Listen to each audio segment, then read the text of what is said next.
Donc, on vient de comprendre une chose très importante, c'est que le trajet de la lumière est invisible. C'est ça. Mais on est sûr que la lumière se déplace selon des lignes rectilignes. Ça, c'est sûr.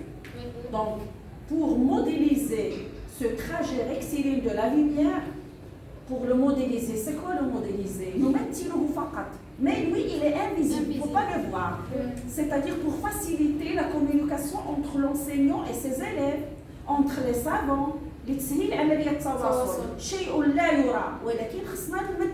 Exactement comme le cas des atomes, ils sont invisibles. Mais les chimistes modélisent les atomes par des sphères qui ont des couleurs, vous voyez, vous vous rappelez. Donc c'est une façon de... c'est un code, si je veux dire, c'est un code pour faciliter la communication et l'étude, surtout pour étudier les expériences qui sont optiques. Vous avez compris? Donc c'est tout simplement un modèle. La lumière, le trajet de la lumière n'est pas du tout visible. C'est comme exactement quand on a vu l'électricité l'année dernière, il y a ce qu'on appelle un schéma électrique. Il y a des symboles pour faciliter la communication et pour étudier l'électricité. Vous vous rappelez de ça? Il y a un schéma contenant par exemple un interrupteur, le symbole d'une lampe, etc. Donc voilà, en optique, pour étudier les expériences ou bien étudier l'optique en général, on modélise le trajet rectiligne de la lumière par un rayon lumineux. Comment il est? Qui est une droite, c'est normal. C'est normal une droite parce que la lumière se propage selon une ligne droite. Munie d'une flèche, c'est important, il ne faut pas oublier la flèche. Qu'est-ce qu'elle indique cette flèche? Écoutez bien, le sens de propagation de la lumière. Je m'explique. Voilà, j'ai ici une source de lumière. Il va projeter ou bien émettre la lumière selon quoi? Des lignes qui sont rectilignes, des droites rectilignes, c'est ça. Voilà, un rayon lumineux. Voilà, elle est modélisée comme ça, par une droite. Voilà la droite, vous voyez. Est-ce que la caméra... non. Donc qu'est-ce que je viens de dire? J'ai dit d'une flèche indiquant le sens de propagation, de la lumière. Donc voilà, j'ai ici, je m'explique, j'ai ici une source de lumière, la voilà. Je la symbolise par la lettre S, parce que source commence par S, vous voyez. Donc il va propager, j'ai dit, ou bien émettre, elle va émettre la lumière, voilà. Donc la lumière, c'est un ensemble de rayons lumineux. Si quelqu'un entre, tu dois arrêter. Si quelqu'un, j'entends quelqu'un, attends, tu la mets en pause. Si quelqu'un entre. Donc je continue. Voilà, il y a un trait. C'est normal un trait. Et il doit être muni d'une flèche. Qu'est-ce qu'elle indique la flèche? Le sens de propagation de la lumière. C'est-à-dire, puisqu'il y a la flèche, le sens de la flèche est comme ça, automatiquement la source elle est là. Je vais l'expliquer ici. Donc suivez avec moi. Si je vous donne, c'est comme ça, des rayons lumineux comme ça. Voilà. Voilà. Et je vous demande de mettre la source. Où est la source de la lumière? Il faut placer la source de la lumière. Qu'est-ce que vous allez faire? Vous allez voir cette flèche-là. Donc vous allez considérer la flèche comme un œil. Vous voyez? Donc l'œil va voir dans ici, va voir ici. Donc automatiquement notre S est comme ça. Il faut mettre S comme ça. Mais il ne faut pas mettre l'œil sur la feuille du contrôle. Non, il ne faut pas mettre l'œil ici. Donc c'est une technique pour connaître la position de la source S. Donc vous allez faire la même chose et me dire où est la source S. Est-ce que dans la position 1 ou bien la position 2 à votre avis? Oui? 2, très bien. Donc S, elle est là. Parce que la flèche est comme ça. On a sous forme d'un œil, vous voyez. Et cet œil voit la source S. Donc voilà, j'ai deux positions, 1 et 2. Où est-ce que je vais mettre mon S, la source? Oui? 2, très bien, vous avez bien compris. j'ai refait la même chose ici. Donc voilà. Où est-ce que je vais mettre mon S? Madame. Oui? Ah. Très bien, dans la position 1. Très bien, voilà mon S. Je pense que c'est clair. Oui. Voilà. Donc je vais passer à autre chose. Déplace la caméra. On va parler de ce qu'on appelle les faisceaux lumineux. Huzam dawiya en optique. Ça n'existe pas. Un faisceau lumineux, il faut le créer. À l'aide de quoi? Je vais donner un exemple. Vous voyez, j'ai là une lampe. Vous voyez ma lampe? Mais elle est entourée par un milieu opaque. Pour la limiter. Voilà. On a créé un faisceau lumineux ici. Là, j'ai un faisceau lumineux. Pourquoi? Parce que j'ai limité les rayons lumineux. Je l'ai limité par un milieu opaque percé. Elle est percée. Il y a un trou là. Vous voyez? Donc, le faisceau lumineux, c'est quoi? C'est un ensemble de rayons lumineux. En optique, c'est un ensemble de rayons lumineux. Tout ça, c'est un modèle. C'est-à-dire, on ne voit pas ni les faisceaux lumineux, ni les rayons lumineux. Donc voilà, un faisceau lumineux est constitué d'un ensemble de rayons lumineux. Il y a ce qu'on appelle des types de faisceaux lumineux. Il y a un faisceau lumineux divergent. Je vais vous expliquer ce que c'est qu'un faisceau lumineux divergent. Donc écoutez là. Donc vous voyez ici, j'ai un milieu diffusant.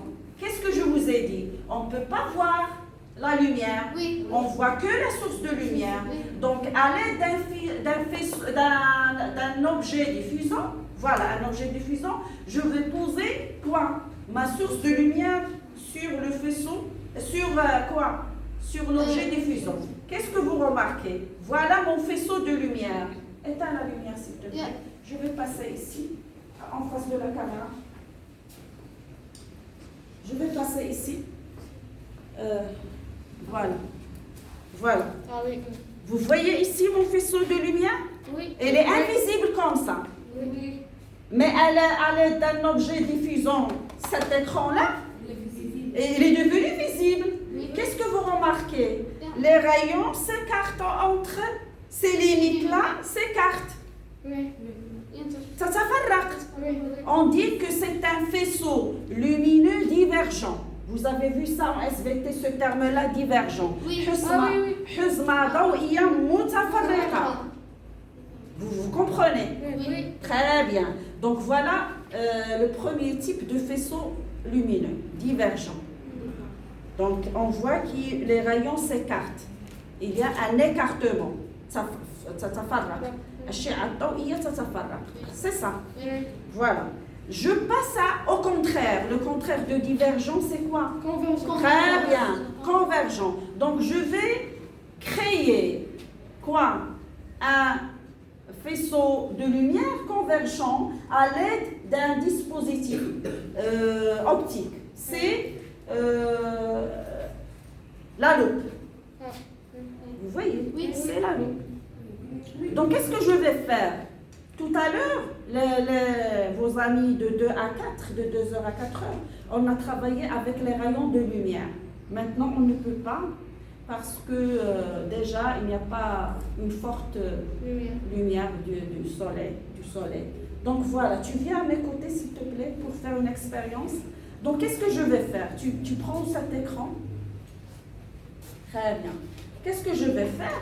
Je vais envoyer cette lumière vers la loupe.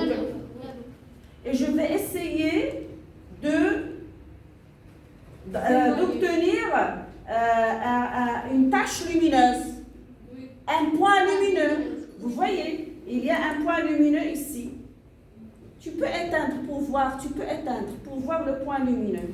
Voilà, très bien. Donc, je vais essayer d'avoir le plus petit point lumineux. Qu'est-ce que j'ai fait? J'ai convergé à l'aide de cet instrument optique qui s'appelle quoi? La loupe. J'ai convergé les rayons lumineux, et ils convergent vers un point, c'est ça? Oui. Donc, on parle ici d'un faisceau lumineux convergent. Merci. Donc, qu'est-ce qui se passe? Qu'est-ce qui se passe? Donc, je vais vous donner un conseil tout de suite. Écoutez bien. Dans les forêts, nous sommes chez le Rabat pour passer un week-end. Qu'est-ce qu'on voit? On rencontre des bouteilles en verre qui sont cassées et qui sont abandonnées. C'est ça? Oui. Qui sont cassées. Donc, d'une façon aléatoire, donc les tessons de bouteilles, c'est-à-dire le bakaya, etc., les bouteilles, ils font ce qu'on appelle, ils constituent ce qu'on appelle une loupe. Ils deviennent une loupe. Mais c'est par coïncidence. Vous voyez? Oui. Qu'est-ce qui se passe exactement? Les rayons lumineuses, les rayons du soleil, qui sont des rayons c'est-à-dire qui donnent beaucoup de chaleur, qui deviennent, l'énergie solaire devient une énergie thermique. Quand un morceau de verre cassé est abandonné sur l'herbe, on sait tous que l'herbe est combustible. Il y a le dioxygène, le carburant dans la forêt. Qu'est-ce qu'il reste? Combustible. Il y a le combustible, il y a le carburant. Qu'est-ce qu'il reste pour faire le triangle? Il reste un élément. L'énergie, l'énergie d'activation. Donc l'énergie d'activation, elle est apportée par quoi? Par le soleil, exactement. Qu'est-ce qu'il va faire les tessons du bouteille qui sont abandonnés? Ils vont converger les rayons de lumière solaire, c'est ça. Ils vont les converger vers l'herbe à l'aide des tessons qui sont abandonnés de bouteilles. Et un incendie peut se déclencher.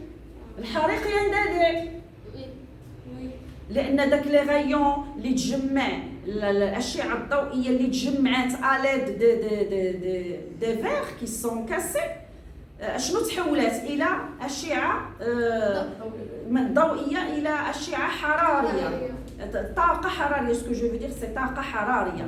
Donc c'est une énergie d'activation. Donc il faut éviter s'il vous plaît de laisser, exactement, de jeter n'importe quoi sur l'herbe.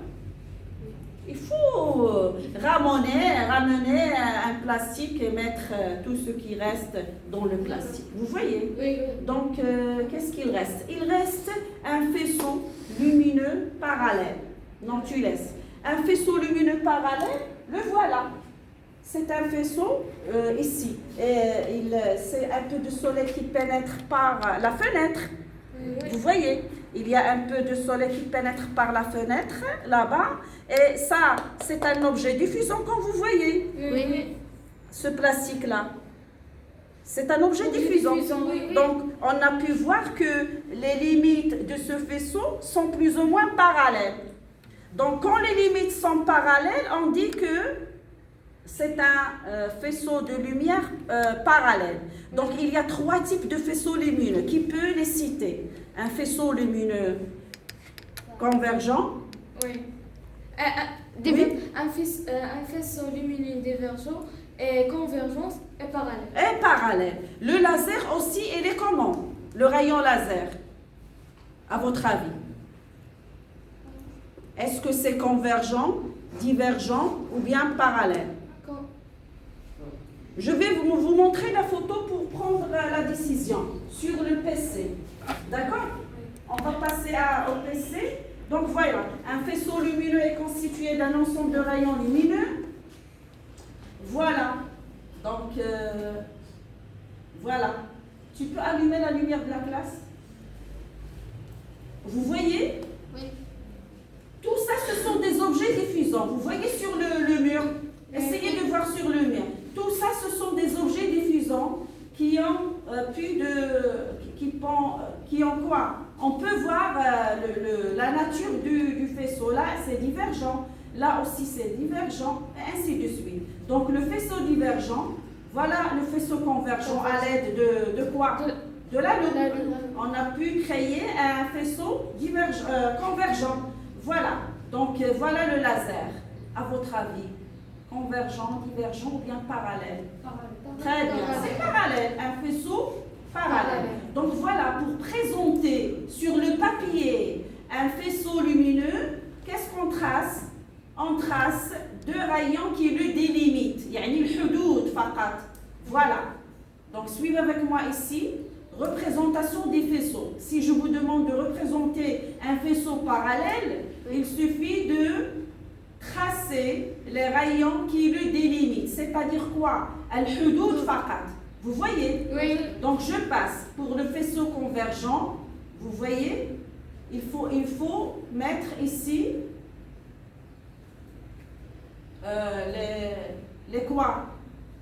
Les rayons, on trace les rayons qui le délimitent. Qui peut passer au tableau pour me dire où se trouve la source lumineuse? Il y a une seule dans ce Madame. est-ce que c'est là ou là? Dans ce cas, c'est-à-dire un faisceau convergent, est-ce que c'est ici ou ici, ainsi de suite? Qui peut passer? Madame. Les autres. Je vous ai donné l'astuce tout à l'heure. Voilà, tu passes. Donc, voilà.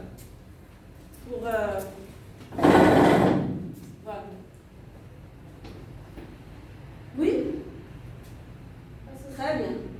Au milieu, non, on met une seule source. Voilà, au milieu. Il y a une seule source qui donne un faisceau. Dans les deux. Ici, où est-ce qu'on va mettre S? Qu'est-ce que je vais? Au milieu, il faut mettre S. Une seule source. Il y a une seule source. Dans chaque cas, il y a une source. Une seule source. Oui? Très bien. Donc ici, on voit que de la source, les rayons convergent vers, donc c'est un faisceau convergent vers un point. Ici, non. Ils s'écartent. Les rayons s'écartent de la source. On a l'inverse, exactement. Donc je passe, merci beaucoup. Je passe ici, qu'est-ce qu'il reste? Voilà, vous allez écrire tout ça chez vous, bien sûr. Oui. Et on va passer tout de suite à la vitesse de propagation de la lumière dans l'air ou dans le vide, bien sûr. On travaille dans l'air qui est un milieu transparent et le vide, bien sûr, est homogène. Donc, tu arrêtes la vidéo pour refaire,